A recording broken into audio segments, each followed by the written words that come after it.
Dakilang Diyos, salamat Lord sa nakamagandang umaga na ito. Kumilis ka nawa sa mga gagamitin mo sa mga narito. Tagabi mo Diyos sa aming pagsamba at pasasalamat. Give us a clean heart, Lord. Salamat sa pagkilos mo Diyos sa oras na ito. Naway maitaas ka at paparangalan ka sa oras na ito. Salamat Lord in Jesus' name. Amen. Ready na? Ready na? Ay, pahina. Kumain na po ba kayo? Ready na? Ready na? Pagkala mo po ng puri sa Panginoon! Hallelujah!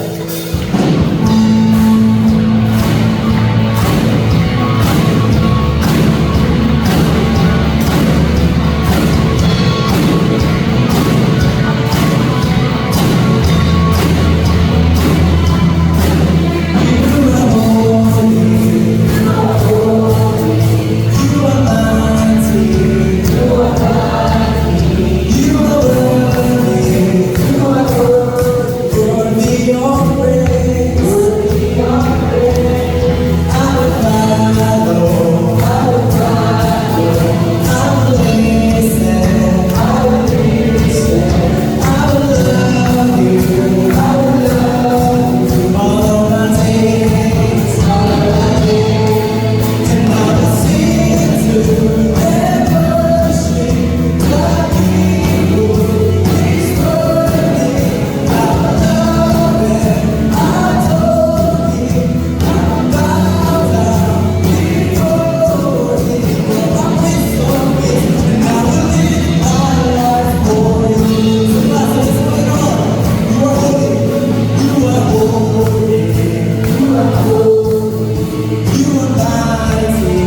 worship gospel praise.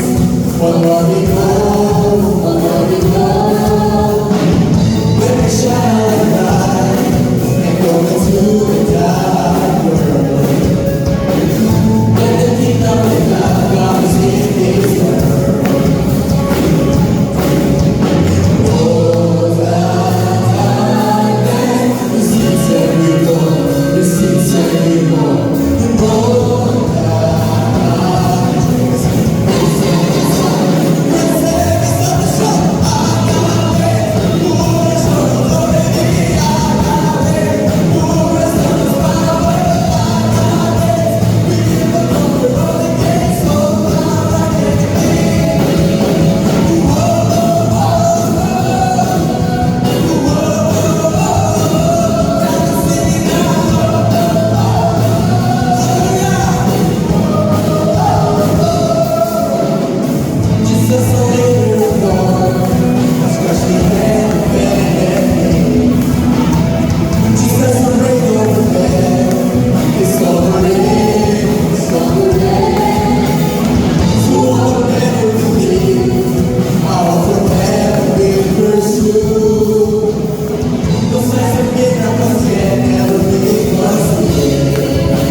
You are here,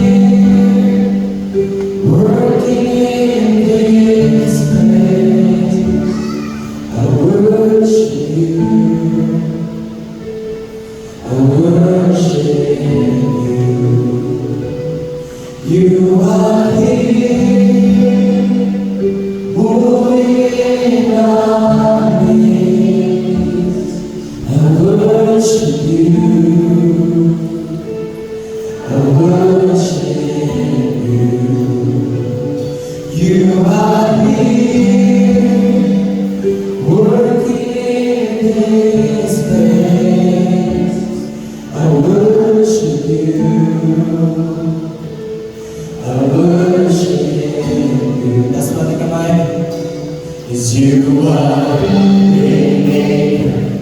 miracle worker, promise keeper, light in the darkness, my God, that is who you are. 'Cause you are waymaker, miracle worker, promise keeper, light in the darkness, my God, that is who you are.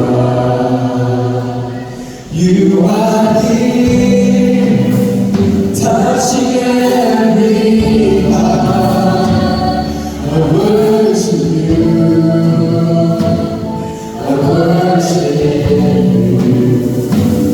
You are here, in every heart. I worship you, I worship you. You are here, turning lives around. I worship you, I worship you. You are here, mending every heart. I worship you, I worship you. You are waymaker, miracle worker, promise keeper, light in the darkness, my God, that is who you are. 'Cause you are waymaker, miracle worker, promise keeper, light in the darkness, my God, that is who you are. 'Cause you are waymaker, miracle worker, promise keeper, light in the darkness, my God, that is who you are. 'Cause you are waymaker, miracle worker, promise keeper, light in the darkness, my God, that is who you are. That is who you are. That is who you are. That is who you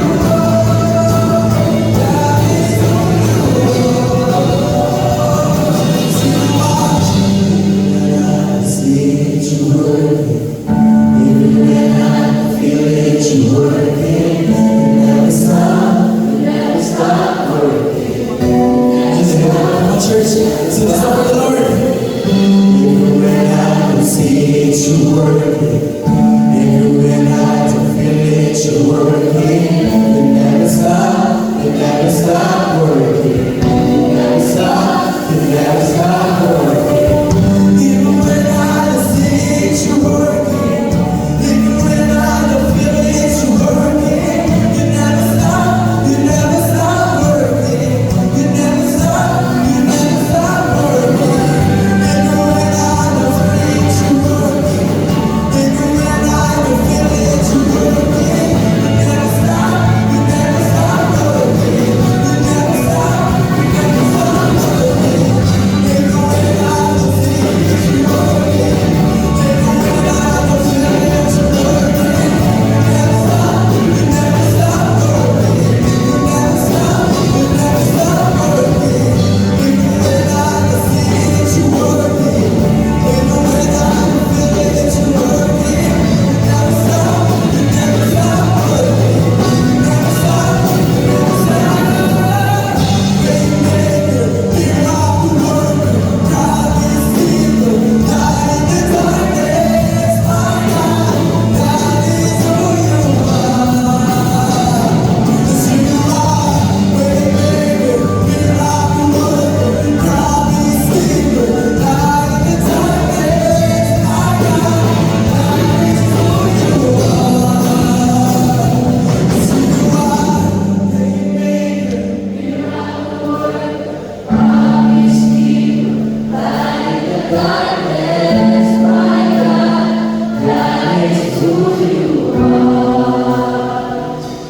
Cause you are waymaker, miracle worker, promise keeper, light in the darkness, my God, that is who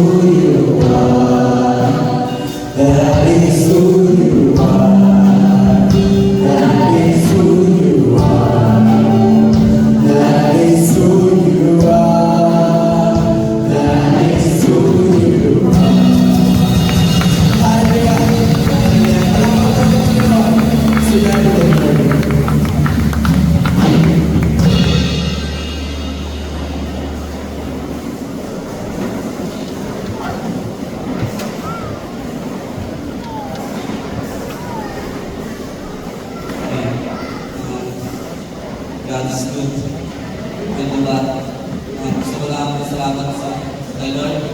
Bakit? Kasi past few weeks, meron ako sitwasyon na hindi ko talaga magtindihan, na hindi ko alam paano o bakit.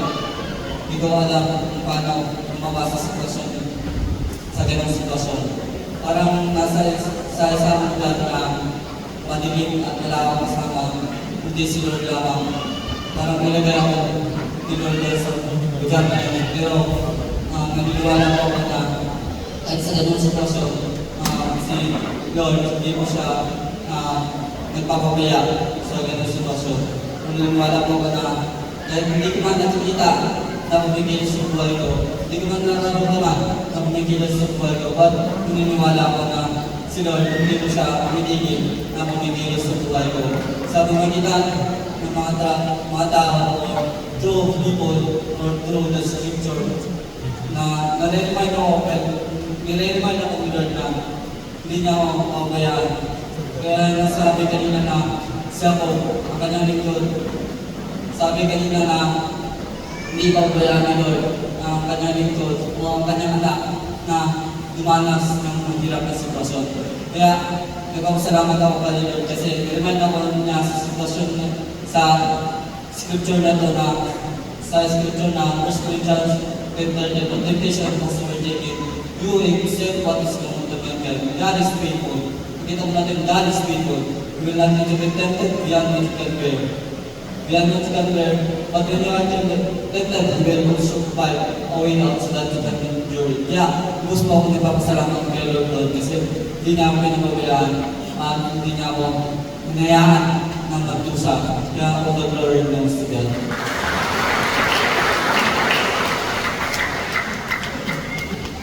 Amen. Magpapasalamat din po ako kay God, hindi dahil sa, sa malusugan ko. Nagpapasalamat po ako kay God kasi sobrang sakitin ko. Since freshman po ako hanggang ngayon, masasabi ko na sobrang sakitin ko ako. Pero yun po yung isang number one po na pinapasalamat ko po kay God. Kasi bakit?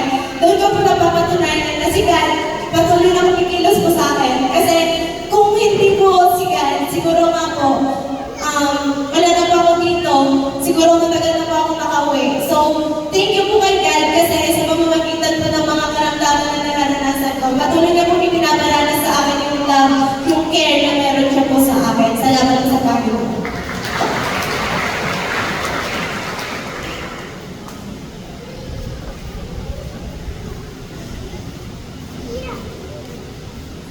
Praise the Lord. Pag-pray pa natin yung mga offering. Let's make at naglalabal natin Diyos na pangailangan sa lahat Panginoon sa iyong katapilaan at sa iyong kabutihan. Magpapasalamat ngayon Panginoon sa bawat opportunities, privileges, chances, freedom na pinagkakalob mo sa ating upang sa tulang patuloy po namin masulayan ang iyong kabutihan, ang iyong katapilaan, iyong pag-ibig at iyong pagmamahal. We pray Panginoon sa mga offering at regard na pagpalain mga po upang sa ganun maging pagpapala Panginoon para sa buhay ng bawat isang mananampalataya at sa buhay ng bawat isang hindi pa nananampalataya Panginoon. I pray na ma-reach out na God ang buhay ng mga tao ito, ang kaluluwa ng mga tao ito rin sa pamagitan ng God ng mga kaluluwa na rin God. Kaya mga God na may kaskat patakina ka sa buhay ng bawat isang nagbibigay. God, pagpalain niyo po ang kanilang buhay, pagpalain niyo po ang kanilang pamilya, pagpalain niyo nga po ang kanilang trabaho. At patuloy ka ng Panginoon na may iahayag at mga dakilang God sa kanilang mga buhay sa pamagitan ng God ng kanilang pagbibigay. Tinatas ka namin ng dakilang na pasalamatan. Ito po kami dalangin sa pangalan ng Jesus namin Diyos. Amen. Yan. Pwede ba po tayo magbigay sa mga hindi po nakapagbigay?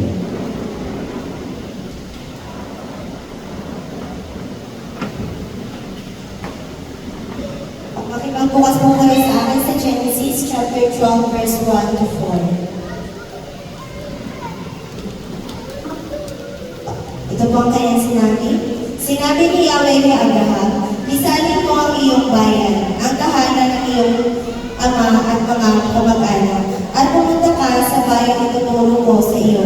Pararamihin ko ang iyong mga anak at apo, at gagawin ko silang isang malaking bansa.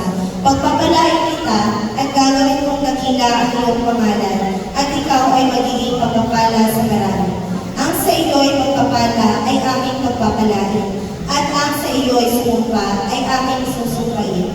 Sa pamamagitan mo, lahat ng mga bansa sa daigdig ay aming pagpapalain. Sumunod nga si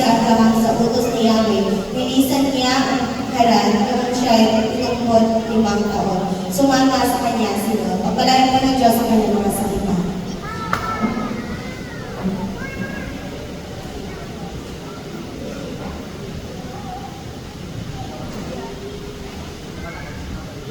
Yan, magandang umaga po sa ating lahat.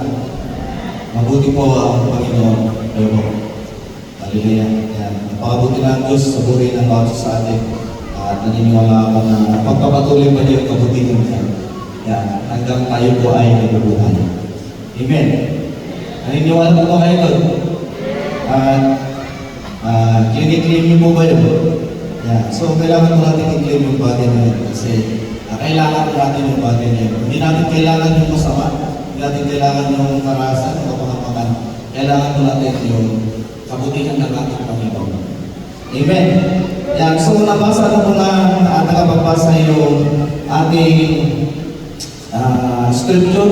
Pero meron pa po ako isang babasahin na kadugtong na scripture po natin. So, bali mahapon po talaga siya. Kaya kalahati lang yung sinabi ko ay nilagay ko doon. Then, dito po sa Genesis chapter 13 verse 14 to 17. Itutuloy ko po yung kalahati niya. Sabi niya, the Lord said to Abraham, after Lot had parted from him, look around from where you are, to the north and south, to the east and west. All the land that you see, I will give to you and your offspring forever. I will make your offspring like the dust of the earth, so that if anyone could count the dust, then your offspring will be counted. 17, sabi niya, go, walk through the land and bread of the land, for I am giving it to you.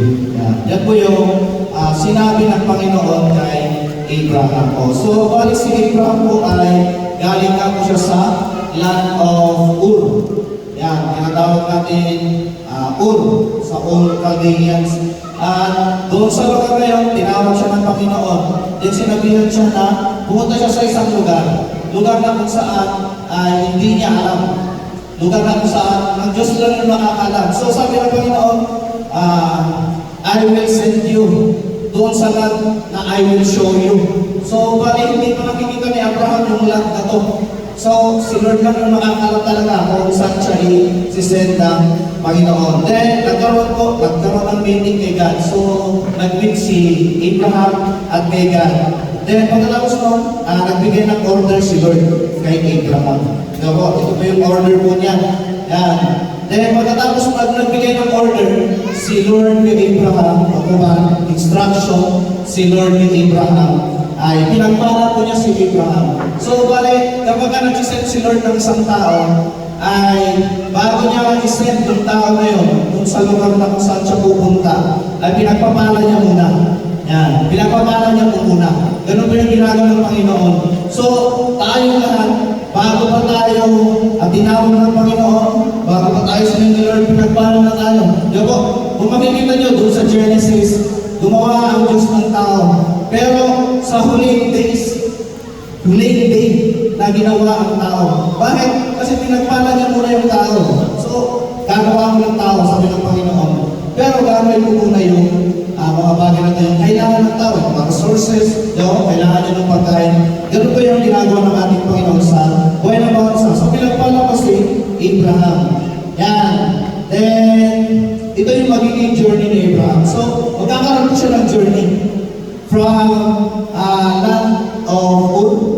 Yan, Ur Chaldeans, nananahimik si Abraham doon. Di ba lang, nagpapasko ng tupa. Yan, kaya natutulog, nagbabahinga. Pero biglang may tumawag sa kanya. Sabi niya, bumawa ka kay Abraham. Meron kang pupuntahan. So binigyan siya ng journey ng Panginoon. Wala siyang journey. Hanggang doon lang sana siguro siya at kung saan na gusto pumunta. Pero sa time na to, meron na siyang journey. Yan. Then ano ba yung journey niya? To go to the land God will show to him. Kailangan niya pumunta doon sa land na ipapakita sa kanya ng Panginoon. Doon sa lugar na ipapakita sa kanya ng Panginoon. Kapag aalis siya, so ano yung gagawin niya? Yan, sabi niya dito, leave the country. Yan, leave the country. Iwanan mo yung country, yung bansa. Yan. So, kailangan niyang iwan yung bansa niya. Tapos, leave your people. Leave your people, your family niya. kailangan niyong iwan. Yung mga tao na comfortable na sa kanya. Kapag nakita mo, wala. Pagka kumanan ka, alam na niya kung ano yung ibig sabihin. So, sabi niya, kailangan mo iwanan ng mga tao ito. You leave your people. Sabi niya, then leave your father's household. So, iwan mo yung father's household, yung family mo. Talagang, umiwalay ka na sa tatay mo. Umiwalay ka na sa family ng tatay mo at aalis ka na. Yan. Kasi aalis ka na. Yun po yung sinabi ng Panginoon. At kung titignan ko natin doon sa verse 2, makikita mo natin dito na pinagpala siya ng Panginoon bago siya pinaalis ni Lord. Ano ba yung mga pagpapala na tanggap niya? I will make you into a great nation. Sabi niya, I will make you into a great nation. Gagawin kita dakila sa lahat ng bansa. At gagawin kita dakilang bansa. Yan, si Abraham. Tapos sabi niya, I will bless you. Yan, pagpapalagin kita. And I will make your name great. Sabi mo niya, I will make your name great. So, makikilala ka ng mga tao. Mga tao na kung saan hindi pa nabibilang sa generation mo ngayon. So, kilala niyo ba si Abraham?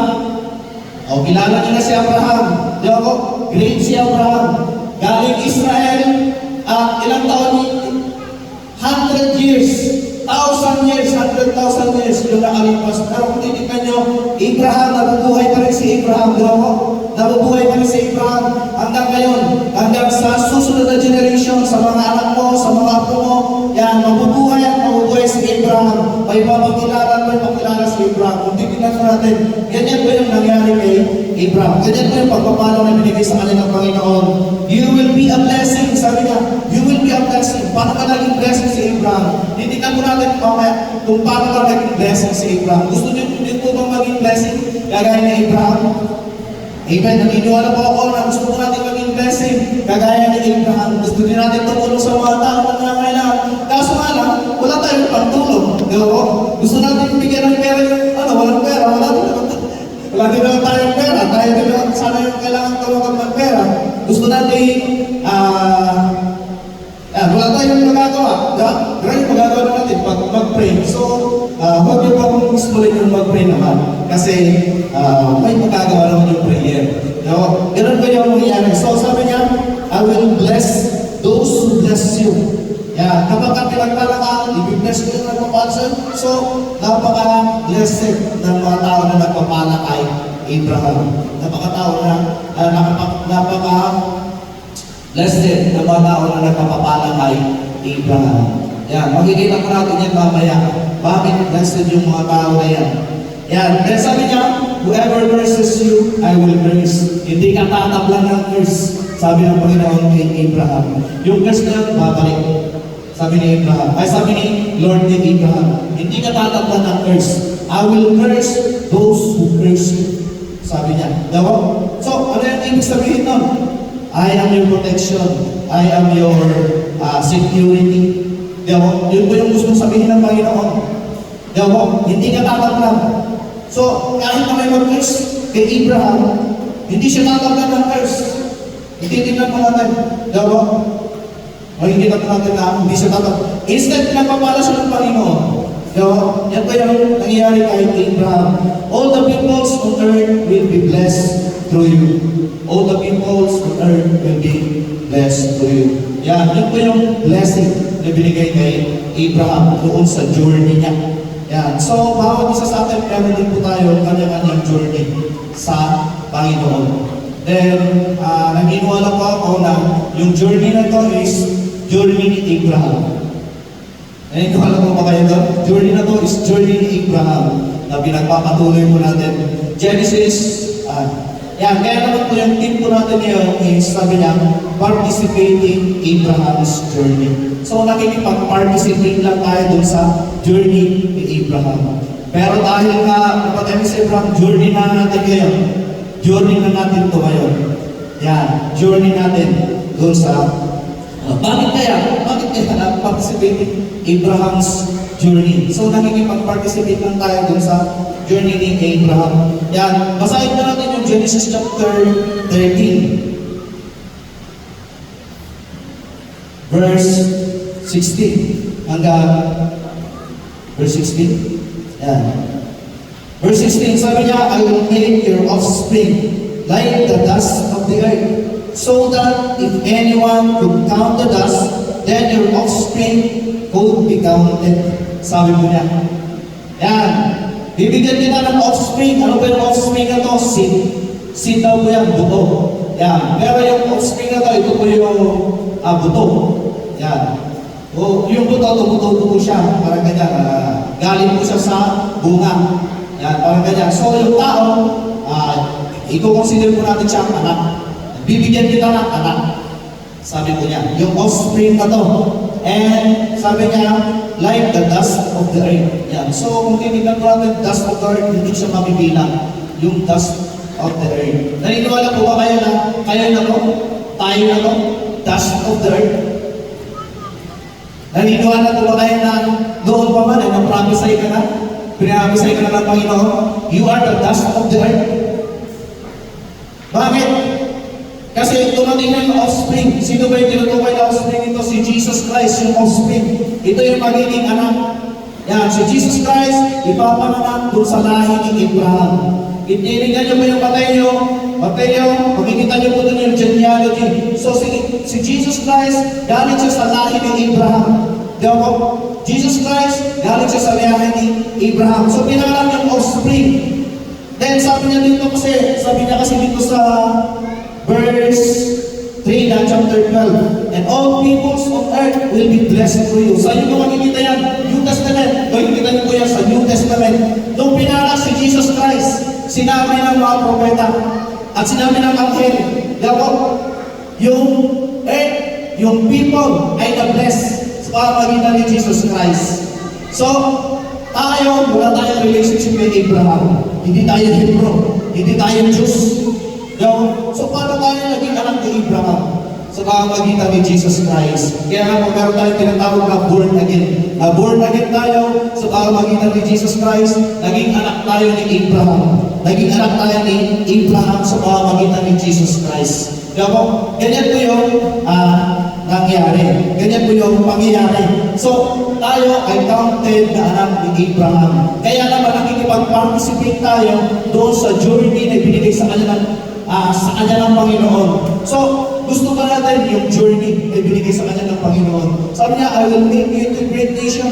I will bless you, those who curse you, I will curse. Sabi ng Panginoon kay Abraham. So, tayo, kapag kami nag-curse sa atin dahil kay Jesus Christ, ay hindi tayo tatablan ng curse.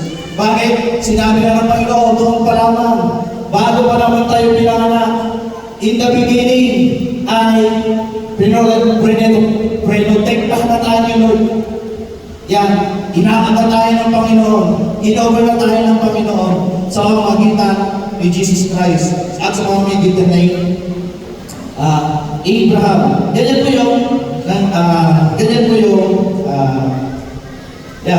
po yung pangyayari. Yan.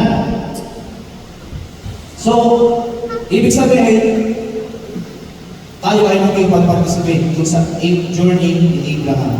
Yung journey na to is journey ni Abraham. Kung saan binasa mo sa atin. Yan. Binasa sa atin. Yan. Sabi niya, we need to participate on Abraham's journey. It is said, O nations of earth. Yan na po yan. Sinabi ko na po kanina. Naulit lang. Therefore, we must participate on Abraham's journey. So, kailangan po natin makipag-participate doon sa journey ni Abraham. Kasi, kapag hindi po tayo makipag-participate doon sa journey ni Abraham, ibig sabihin, hindi tayo belong doon sa family ni Abraham. Hindi tayo belong doon sa family ni Jesus Christ. Kaya po, kung titignan po natin, hindi po tayo belong. So, saan tayo belong? Saan tayong family? Hindi ko alam kung saan tayong family. Yan, belong. Kung hindi tayo nakikipag-participate dun sa journey ni Abraham. Through Jesus Christ, promise of God in Abraham, a great nation. Yan. Kung gusto po natin ang pagpapala, sabi niya, if you want to be blessed, you must be the son of Abraham. So, balik, kung gusto natin ang pagpapala, kailangan maging tatay natin si Abraham. Yan. Father Abraham has many sons, of Father Abraham. Sino ba yung sa Abraham? Hebron? Hebron people? Sila lang ba? We are the sons of Abraham. Sons of Abraham sa pamamagitan ni Jesus Christ. At gusto mo ng blessing, sabi niya, you must be son of Abraham. If you want to bless other people, you must be the son of Abraham. Bakit? Nandito yung pangako kay Abraham, na kay Abraham yung pangako ng Panginoon. Kapag ikaw ay anak ng Diyos, yung pangako na to ay may pamasa sa mga anak ni Abraham. Yan, may pamasa sa mga anak ni Abraham. Kung ikaw yung anak ni Abraham, yung pagpapala ay naipasa na sa iyo.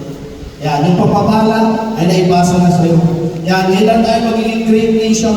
Darating yung panahon na magiging great nation po tayo. Yan, pagbalik ni Jesus Christ, gagawin niya tayong great nation. Pagbalik ni Jesus Christ, ibubuhos niyo lahat ng pagpapala, yung completion ng pagpapala. So, bali, nakatamasa na po tayo ng pagpapala ngayon. Pero hindi pa ito yung kompletong pagpapala na pwede po natin matanggap. Bakit? Kasi mayroon pang mas mahalaga na kailangan po natin matanggap. Yan. So, ito po yung buhay ni Abraham. Basahin lang po natin ulit yung verse 13. Verse 13, chapter 13, verse 14. Sabi niya, the Lord said to Abraham, after Lot had parted from him, look around from where you are, to the north, south, to the east, and west. Yan. So, kung titignan mo natin dito, si Abraham ay nakatalim siya sa isang bundok. At mag-iiwalay na sila ni Lot. Bakit? Si Lot at si Abraham, yung mga alaga ko kasi nila, ay nakaaway na, sobrang dami na. Kaya kailangan nila mag-separate. Then pagkatapos noon, namili si Lot na lugar na kung saan siya pupunta. Pinili niya yung pinakamahina. Tapos pagkatapos noon, makalis na si Lot, ito yung sinabi sa kanya ng Panginoon. Sabi niya, to the north and south, to the east and west. All the land that you see, I will give to you and your offspring forever. Yeah. Tumingin ka nun sa north, tumingin ka sa east at saka sa west. So kung titignan po natin yung journey na binigay sa kanya ng Panginoon is wala siyang boundary. Titignan po natin, hindi siya limited. Na hindi niya sinabi na, oh hanggang dito ka lang, hanggang dito ka lang. East ka lang ha? East ka lang. Hindi sinabi ng Panginoon na east ka lang o kaya west ka lang. Hindi sinabi ng Panginoon north ka lang. North, west, east. Saan ka pupunta? Sabi niya dito sa verse 15. All the land that you see, I will give to you and your offspring forever. Sabi niya, all the land that you see, I will give to you and your offspring forever. So, parang sinasabi niya na conquer the land. So, kahit saan ka pupunta, sa iyo yan. Kahit saan ka pupunta, sa iyo yan. Pupunta ka sa east, pupunta sa north, sa west, sa south. Saan ka pupunta, sa iyo yan. Sabi ni, parang siya sabi ng Panginoon, sabi niya sa verse 17, go walk through the land and bread of the land, for I'm giving it to you. Saan niyo po ito makikita? Mateo chapter 28. Kaya makikita niyo po yan. Yan. Go walk through the land and bread of the land, for I'm giving it to you. So parang ito yung Jesus Great Commission. So parang Jesus Great Commission. Kaya sabi niya, go walk through the land of the bread of the land. Yan. For I am giving it to you. Binibigay ko na sa iyo. So parang sinasabi ng kanta kanila na, our God reigns, we must conquer. Kailangan natin i-conquer yung land. Kailangan natin i-conquer yung land. Paano natin i-conquer yung land? Sa pamamagitan ng buhay po natin. So, gagamitin ka ng Panginoon para i-conquer yung land. Gagamitin po tayo ng Panginoon para i-conquer yung land. Tayo po ay gagamitin ng Panginoon para i-conquer yung land. At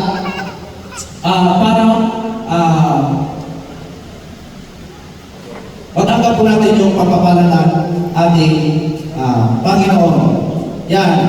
So, how to participate on Abraham's journey. Kung ganito naman po yung journey ni Abraham, kung ganito naman po yung blessing na matatanggap po natin, at kailangan natin makipag-participate dun sa journey ni Abraham. Paano po tayo makipag-participate? Una po, sabi niya dito, ay kailangan po natin yung sacrifice. Una po ay sacrifice. Kailangan magkaroon po tayo ng sacrifice. Abraham's journey is not easy. Kung titignan po natin yung journey ni Abraham, hindi po siya easy. Tumawag si God ni Abraham ay talaga nagsasagan, agad-agad, sige Lord. Hindi siya nag-isip din siguro si Abraham. Kung titignan po natin si Abraham, ano po siya? Duwag po siya. Duwag. Bakit duwag? Kahit yung asawa niya, kaya niyang ibigay para lang hindi siya mamatay. Ilang beses niya binigay yung asawa niya. Di ba? Kung titignan po natin, dalawang beses natin makikita. Bibigay niya yung asawa niya para lang hindi siya mamatay. Sinabihan niya yung asawa niya, sabihin mo na magkapatid tayo pagka may lumapit sa'yo na lalaki, dito sa lugar ko, sabihin mo na magkapatid tayo para hindi ako patayin.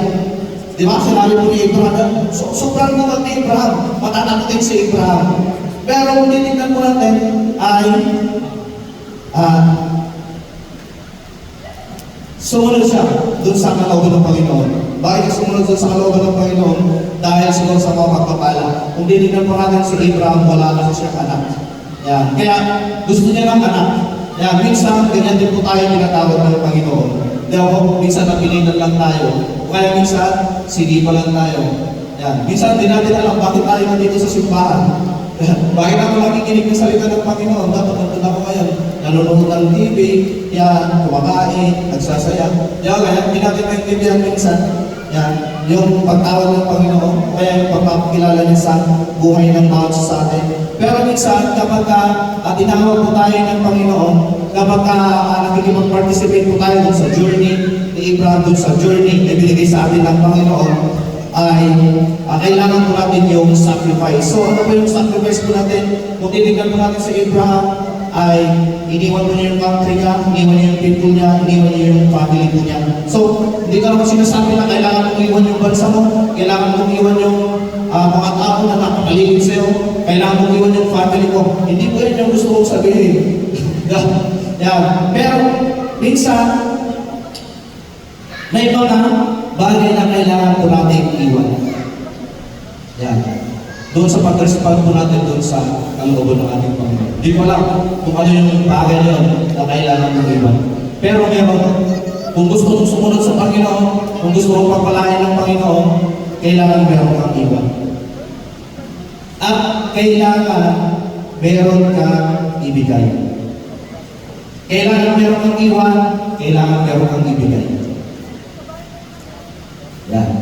Kapag gusto mong pagpalain ng Panginoon, hindi ka magpapalain ng Panginoon at hindi ka makakarating doon sa goal, doon sa journey na ibibigay sa iyo ng Panginoon kung hindi mo iiwan yung lugar mo, yung bagay na meron ka. Yan. O kaya yung bagay na kung saan ay makakapigil sa iyo doon sa journey na yun. So, meron tayong kailangang iwan at meron tayong kailangang ibigay sa Panginoon. Yan. Di ko alam kung ano yung bagay na yun. So, ikaw yung nakakalam doon sa bagay na yun. Ikaw yung nakakalam doon sa bagay na yun. So, kung nag-i-speak sa'yo si Lord, kailangan ng sacrifice, sabi niya, para makatanggap po tayo ng pagpapala. So, kailangan po natin iwan yung mga bagay na kailangan iwan. At kailangan po natin ibigay yung mga bagay na kailangan po natin ibigay. Kung titignan po natin, ibinigay ni Abraham yung buhay niya. Kaya po, binigay ni Abraham yung buhay niya sa Panginoon. Doon sa Mark chapter 10 verse 31, verse 17 to 31, at Luke chapter 18 verse 18 to 30. Isang kwento lang po ito. Makikita ko natin merong isang mayamang lalaki na lumapit kay Jesus Christ. Yung mayamang lalaki na ito, batang-bata pa lang siya. Tapos nagtanong siya kay Jesus Christ. Ano yung tinanong niya? Sabi niya, paano ba makapasok doon sa karya ng lalaki? Paano makatanggap ng eternal life? Then sabi ni Jesus Christ, kailangan mong gawin to. Ano ba yung sinabi ni Jesus Christ? Kailangan mong sundin yung utos. Ano ba yung utos? Yung law of Moses. So sabi ng binatang to, nagawa ko kaya. So nagawa na niya lahat. Yung utos, 10 commandments, nagawa niya. Grabe. So sobrang niya, nagkikip siya talaga ng law. Yung ano na to, yung binatang to. Pero ano sabi ni Jesus Christ? Doon sa bata na yan. Doon sa bata na yun. Sabi niya, Meron ka pa kailangan gawin. So ano yung kailangan ng gawin? Sabi niya, ipagbili mo lang ng ari-arian mo at ibigay mo lahat. Yan. At sumunod ka sa akin. So, ganun yung sinabi ni Jesus Christ. So, yung pag-obey po natin ng law. Diba, minsan, inuutosan tayo ng mga leaders po natin, mag-pray ka, punta ka sa Bible study, kailangan tayo mag-pray sa emotion, magbasa ka ng salita ng Panginoon. Diba, ganun po yung ginagawa pa natin? So, nag-obey naman tayo. Nag-obey tayo. Bakit? Kasi sinabi sa atin. Paano kaya kung hindi sabihin sa atin? Nagagawa pa natin yan? Nag-pray pa tayo? Bible study pa tayo? Nag-Bible reading pa tayo? Nag-ano pa tayo ng devotion? Napakahirap gawin yun. Mga Bible student, araw-araw pa nilang ginagawa yun. Kaso nga lang, kahit araw-araw nilang ginagawa, hindi pa rin nasanay. Minsan nahirapan pa rin sila. Bumangon sa umaga. Tinignan mo natin. So, yung binatang ito, nagawa ko ng lahat. So, napakasipag niya siguro.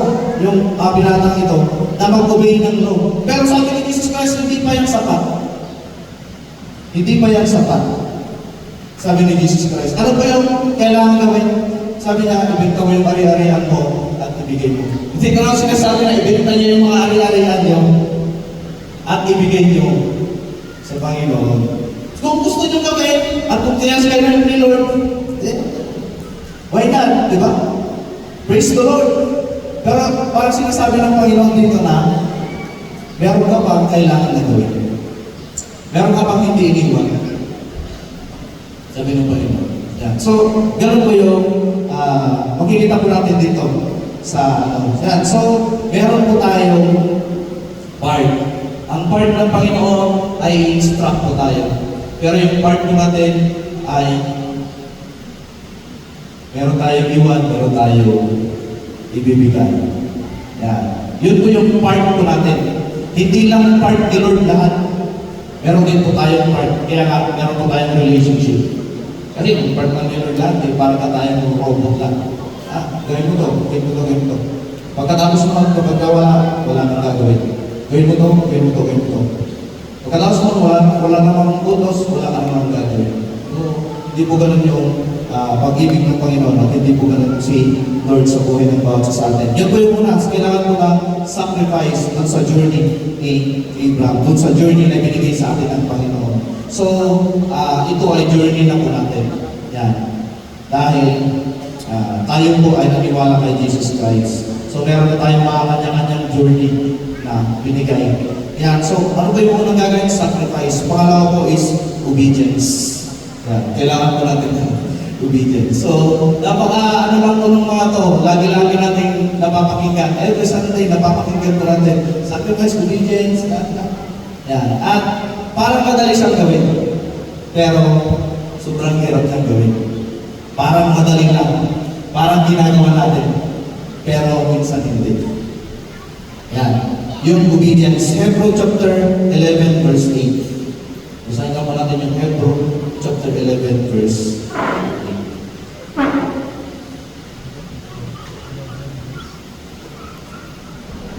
Ano ba yung nandiyan? Sabi niya dito, by faith, Abraham, when called to a place he would later receive his inheritance, obeyed and went, even though he did not know where he was going.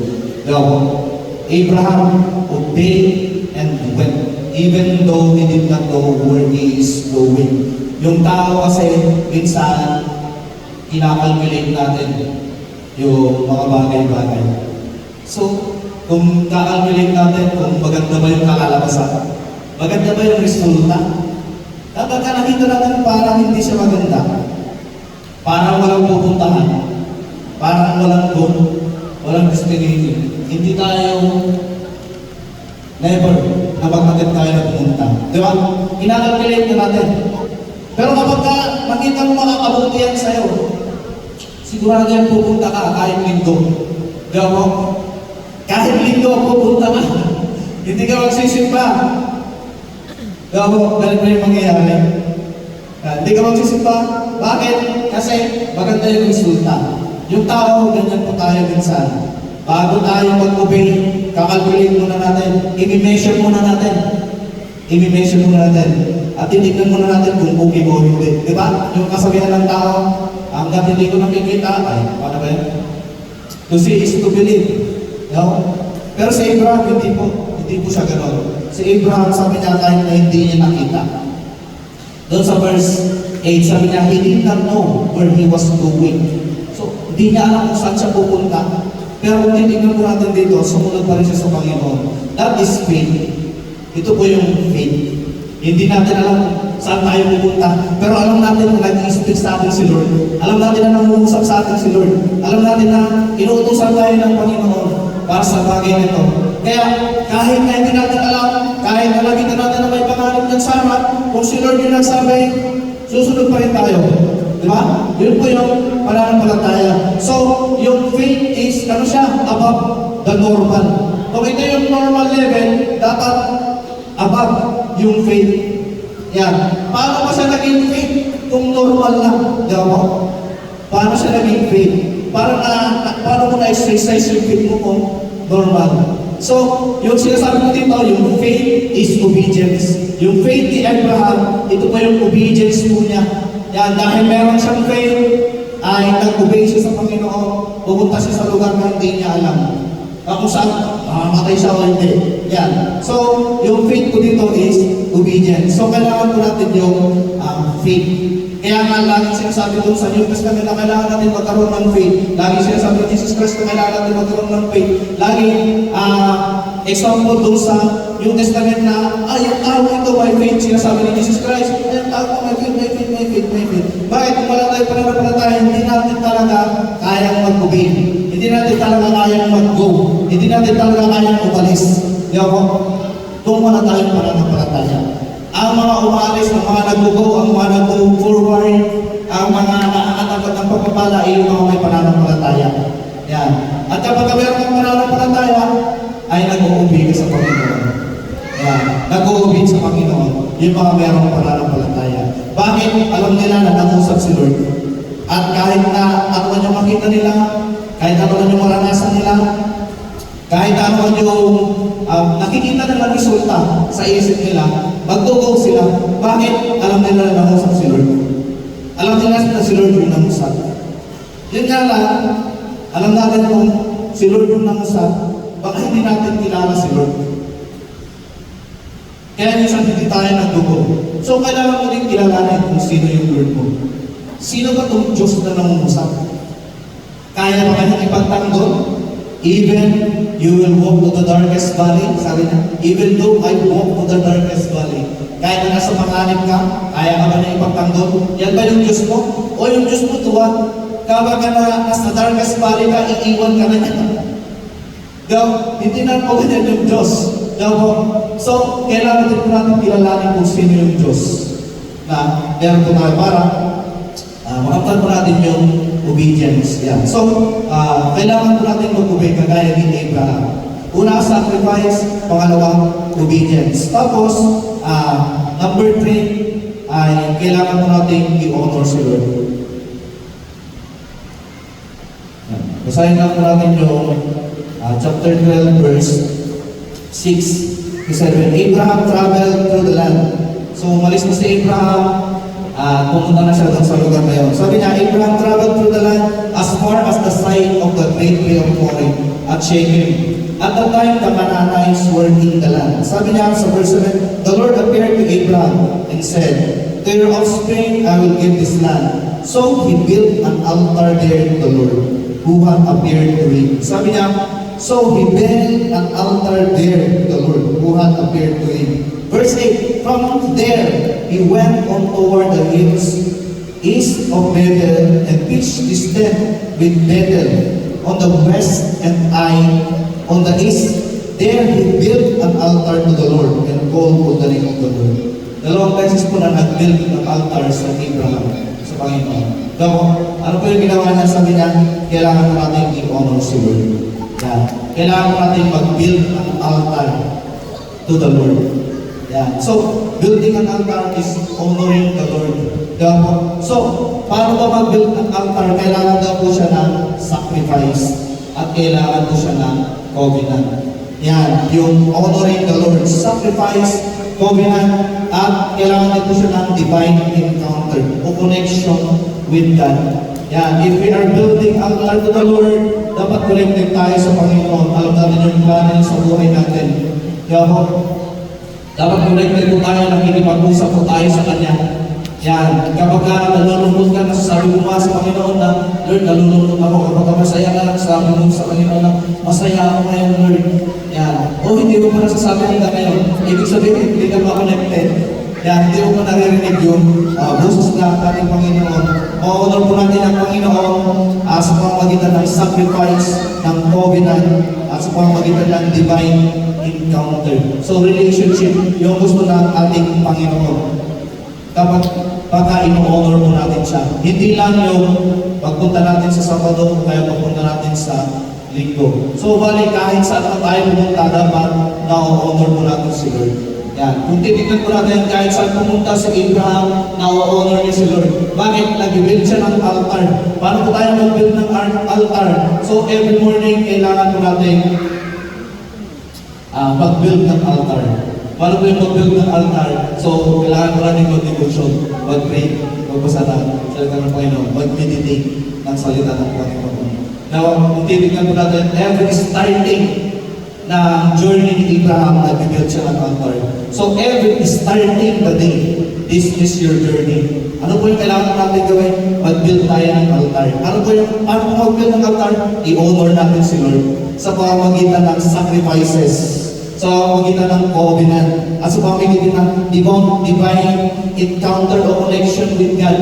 So, every morning, wala tayong connection sa Panginoon. Hindi tayo nabibuild ng altar. Ano yung nangyayari ng isang araw po natin? Walang nangyayari. Parang pagod na pagod ka, di ba mo? Wala ka namang ginawa, natulog ka lang naman. Pero pag-isip mo, pagod ka pa rin.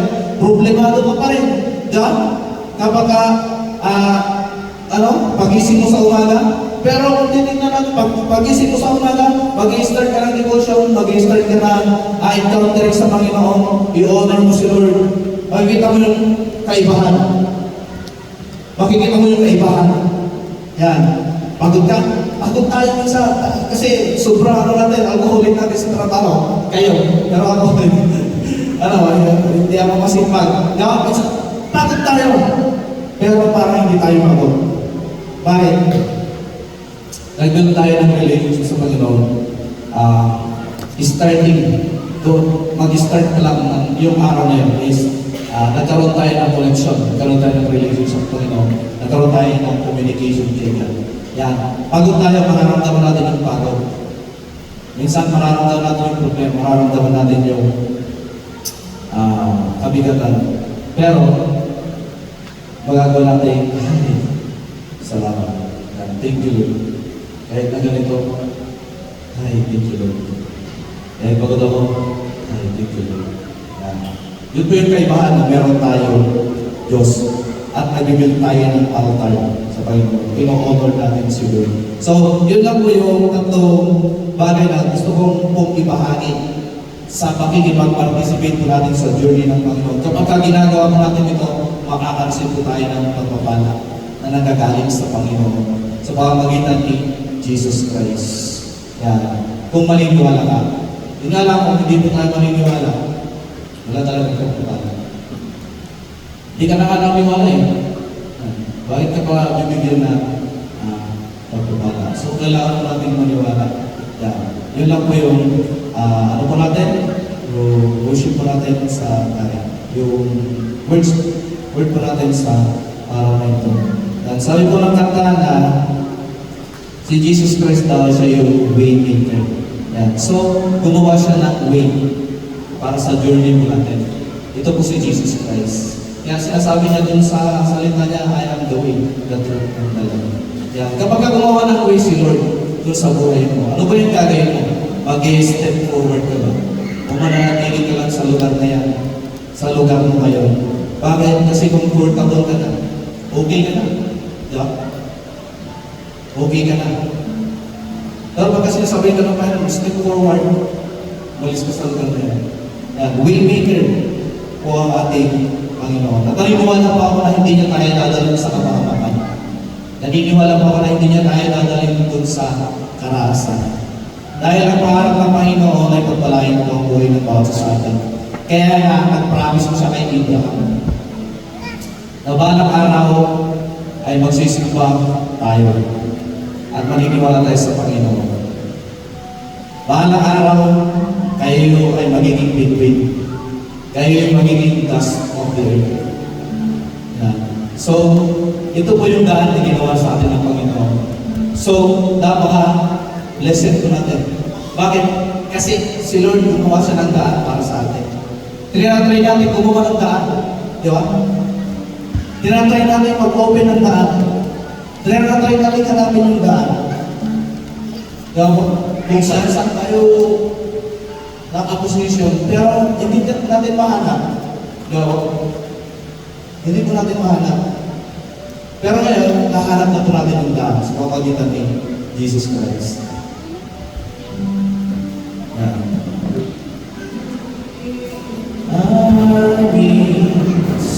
Naniniwala ka ba na ang Diyos ay tumikilos sa kalagitnaan po natin? Hallelujah! Purihin po natin ang ating Panginoon. Working this place. Yes, my God, you're working in this place. We believe, Panginoon, that you're working in this place, my God. We believe, my God, na nakikita ko ang Panginoon na buhay ng pamilya sa amin, my God. Along our journeys, minsan, my God, gusto na po namin umayaw. Minsan gusto na po namin dito, my God. Minsan pagod na po kayo, Panginoon. Lord, kami nga po ay lumalaro sa inyo, Panginoon, sa ganun, my God. Mag-aabo namin ibigay ang aming mga buhay. Lord, mag-aabo namin sumunod, Panginoon, sa inyo, kalooban. Hindi sa aming mga sarili ka gustuhan, Panginoon. At mag-aabo namin, Panginoon, at ang tinahin ka, papurihan ka, Lord God. Saan pa kami pupunta? At maraming kami,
sa Panginoon.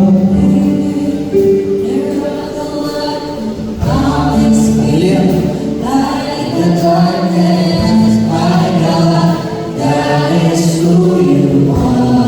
So far,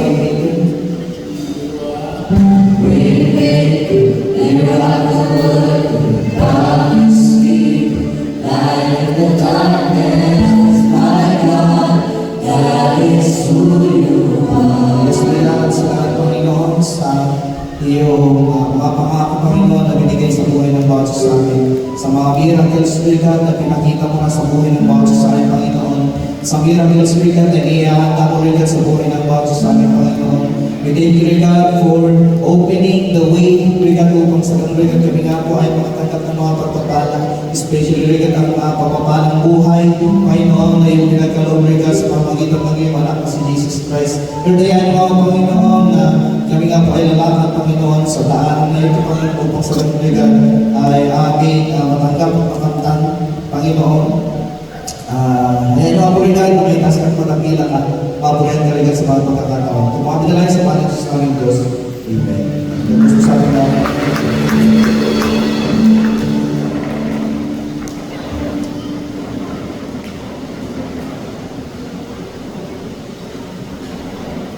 Amen. Hallelujah. Nandako po tayo sa ating mga announcement. Unang announcement po, induction ceremony after announcement po. Ang pangalawa, Mindanao Mission Trip on April. Preparation started last Monday. Kaya po makinis na po tayo sa panalangin bilang isang simbahan ang mission trip na ito. Sa lahat po na gusto maging parte ng mission na ito, you may do so by volunteering, offering, and giving. Amen. Amen. Ngayon po yata. Amen.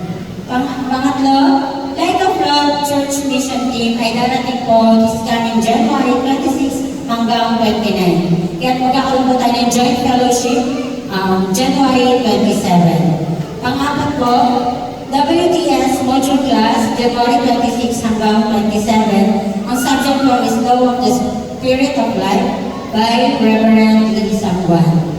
Pang-anim po, pang-lima po, Celebration of Love on February 15, 2026. Pang-anim, magkakaroon po tayo ng mission offering. And pang-pito, ang ating mga department dishwasher ay ang ating mga YE. Yun lang po.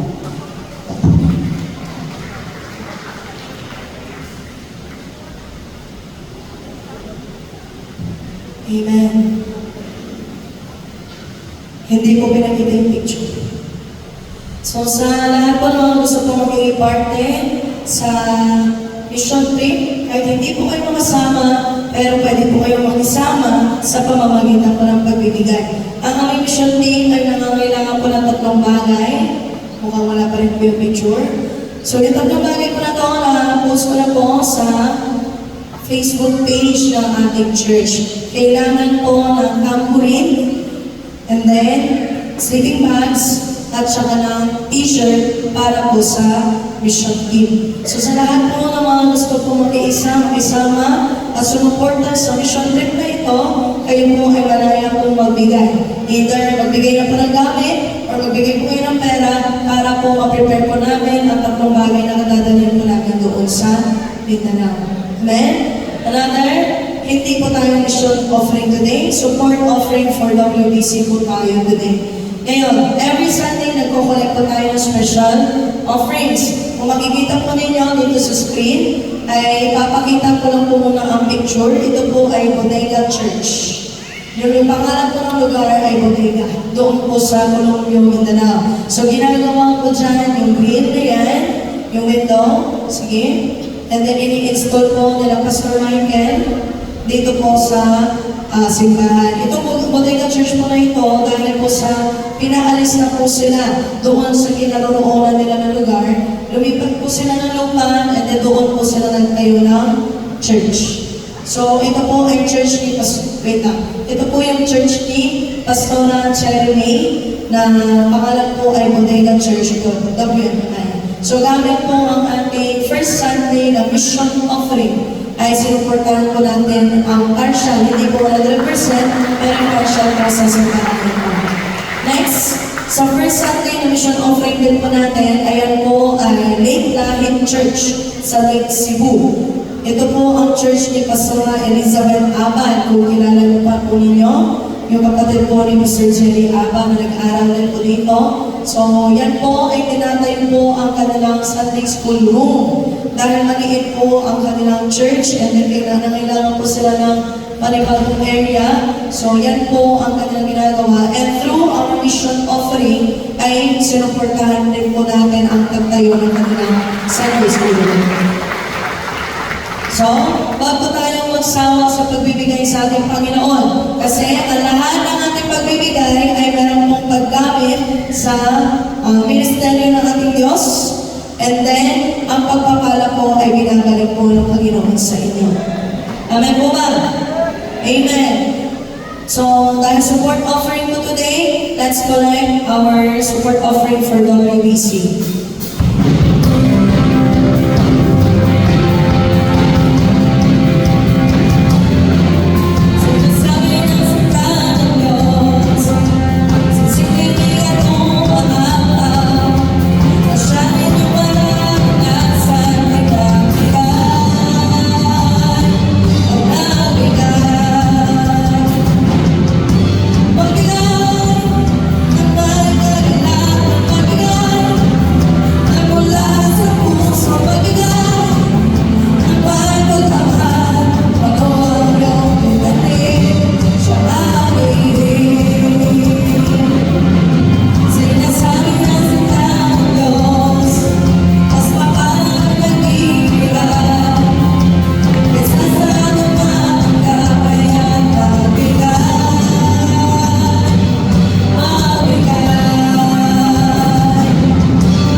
Sino ang bawat miyembro, mga estudyante, mga pastors na nagbibigay sa iyong harapan at ibalik mo sa kanila ng siksik, liglig at umaapaw na nangayon sa iyong pangako at ayon din po sa kanilang mga pananampalataya. Pagpalain mo ang handog na ito upang magamit ayon sa pangangailangan po ng aming Bible School at ng mga estudyante. In Jesus' name we pray. Amen. Dadako po tayo sa ating induction ceremony. Kapag narinig po ninyo ang inyong pangalan, dire-diretso na po kayo dito sa taas at hindi na po kayo bababa. And may I ask our senior pastor, Reverend Yun, ay ako na daw. Missionary, ikaw na. Kasi ako yung MC. Ikaw na po yung representative ni Musalim na mag-abon.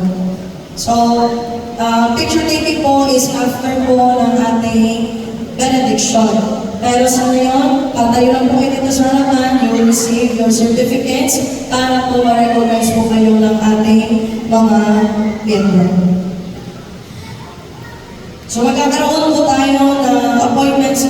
Ito pong appointment certificate, the Pastoral Board of Mount Sinai Calvary Church appoints these intern pastors as intern pastor of Mount Sinai Calvary Church on this 18th of January 2026. Magkakaroon po tayo ng 5. Pastor Christian Lataban, Pastor Joey Canha, Pastor Ramil Tamayo Jr., Pastor Paul Samshan Muang, and Pastoral Daisy Salutan.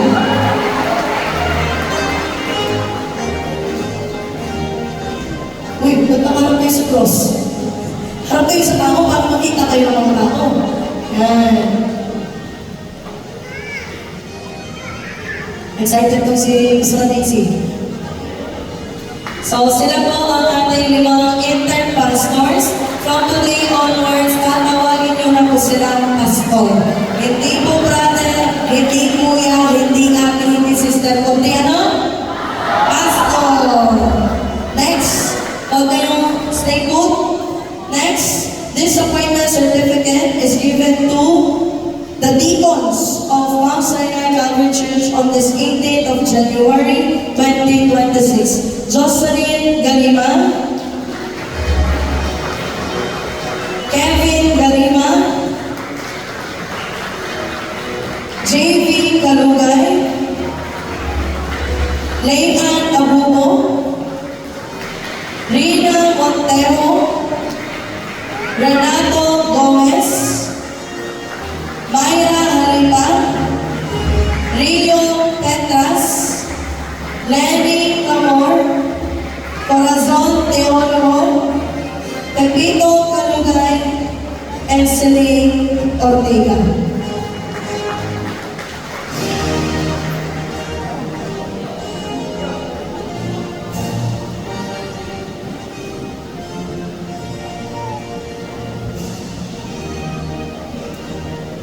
So sila po ang ating mga deacon sa taong 2026.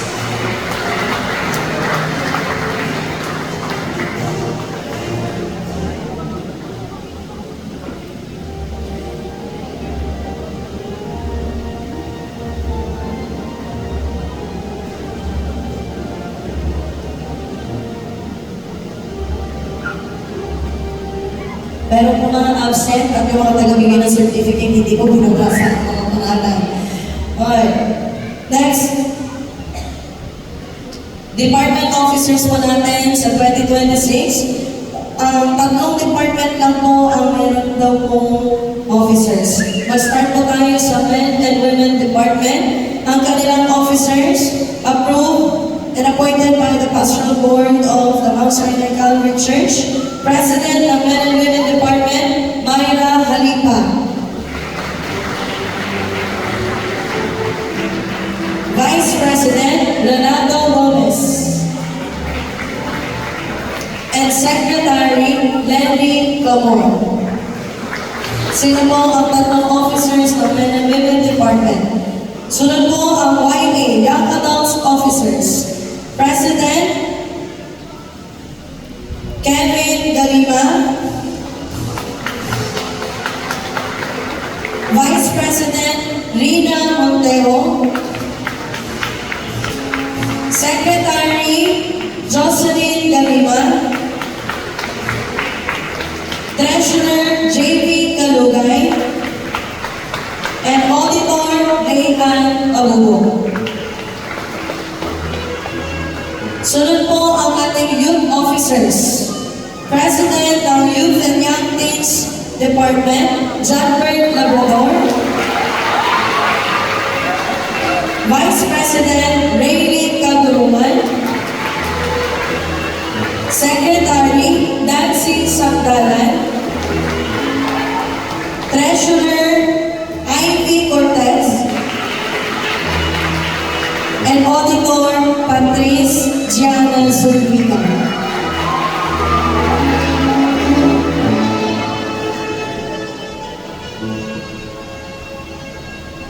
So, irinig ko po na ang ating bagong officers and deacons ay lumapit po dito sa harapan. And then we will pray. Until last year, hindi po natin sila na ipagpa-pray. Pero this year, starting this year, ipagpa-pray po natin ang ating mga lay leaders. Extend po natin ating mga kamay sa kanila. At ipanalangin po natin sila na ang anointing ni Lord ay mula sa ulo hanggang sa dulo ng daliri ng paa ay buhusan po sila. At sa taong 2026, namamatayuan po nila at magampanan po nila ang kanilang mga tungkulin bilang mga interpastor, deacons, and department officers. At na mga protection ni Lord, ang abag ni Lord, at ang wisdom ni Lord ay sumasa po sa kanila. Tayo po ay manalangin.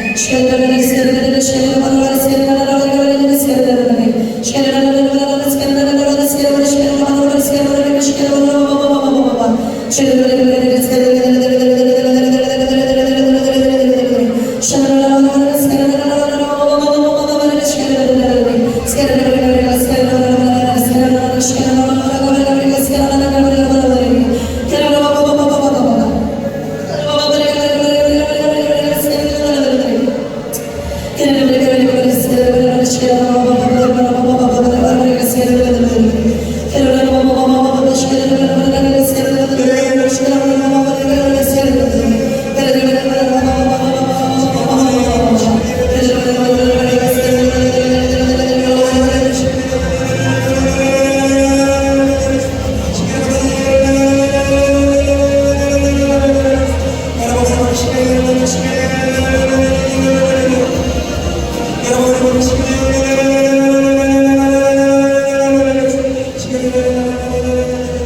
Yes, ligan na kilala namin Diyos, mga Panginoon Ama. Narito mga Panginoon ang iyong mga lingkod regal na iyong tinalaga para sa mga departments.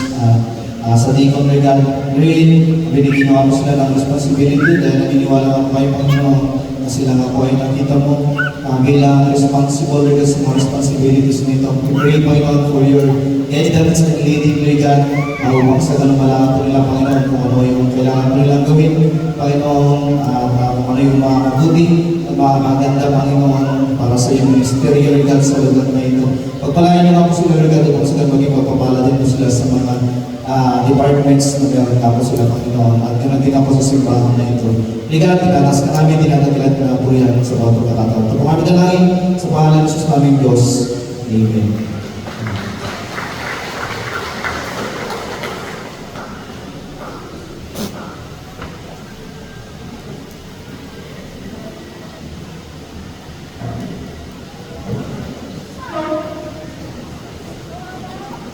Yan. So, marami na po tayong mga deacons. Marami na rin tayong mga pastors na nagpaganda rin. So, mas maganda po yung ano po natin yan. Yan. So, tayo po tayo lahat. Kasi po natin yung mission slogan po natin.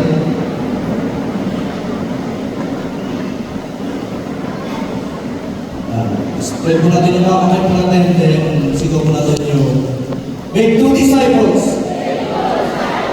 Baptize in the Holy Spirit. Teach the Bible to obey. Amen. So, ibisin po natin yung the Lord's Prayer.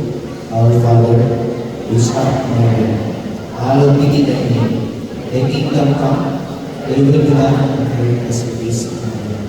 Give us this day our daily bread, and forgive us our sins, as we have forgiven our debtors. And lead us not to temptation, but deliver us from evil. For thine is the kingdom, the power, the glory, forever. Amen. Pwede po natin yung thanks to God by Redeemer.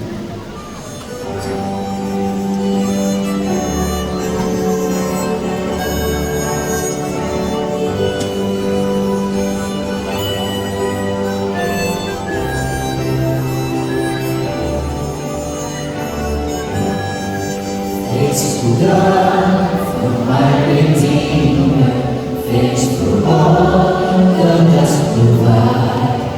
Thanks for God's forgotten memory. Thanks for Jesus by my side.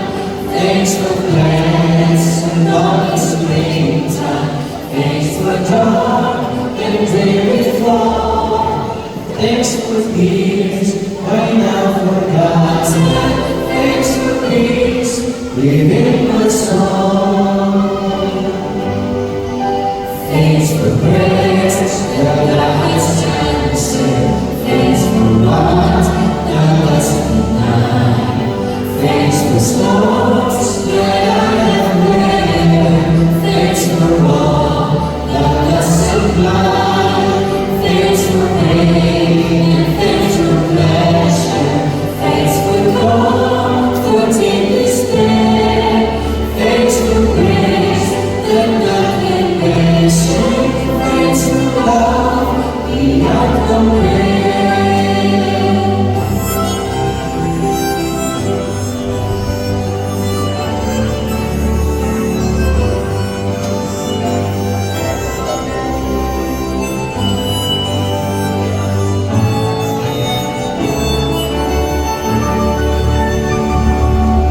Thanks for roses by the wayside. Thanks for thorns that stands to take.